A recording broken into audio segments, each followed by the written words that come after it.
ಇವತ್ತು ಬಿಡದಿಲಿ ನೂರಾರು ಜನ ರೈತರು ತಮ್ಮ ತಮ್ಮ ಜಮೀನನ್ನ ಕಳ್ಕೊಂಡು ಬೀದಿಗೆ ಬರುವಂಥ ಪರಿಸ್ಥಿತಿಲಿ ಬಂದು ನಿಂತಿದ್ದಾರೆ. ಅದಕ್ಕೆ ಮೂಲ ಕಾರಣ ಯಾರು ಗೊತ್ತಾ? ನಾವು ನಮ್ಮ ಹೆಕ್ಟದಲ್ಲಿ ಮೊದಲು ನಾವೇ ಹೊಡ್ಕೋಬೇಕು.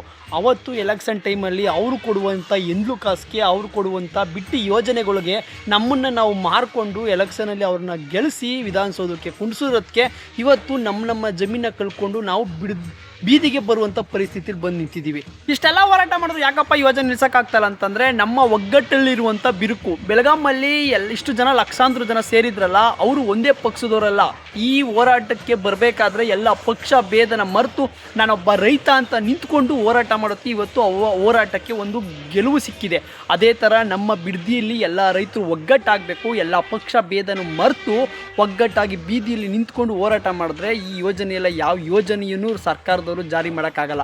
ದಯವಿಟ್ಟು ಇವಾಗಾದರೂ ಎಚ್ಚೆತ್ಕೊಳ್ಳಿ. ಪಕ್ಷ ಭೇದನ ಮರೆತು ಎಲ್ಲರೂ ರೋಡಿಗೆ ಇಳಿದು ಹೋರಾಟ ಮಾಡಿದ್ರೆ ಮಾತ್ರ ಈ ಯೋಜನೆ ನಿಲ್ಸೋಕ್ಕಾಗೋದು.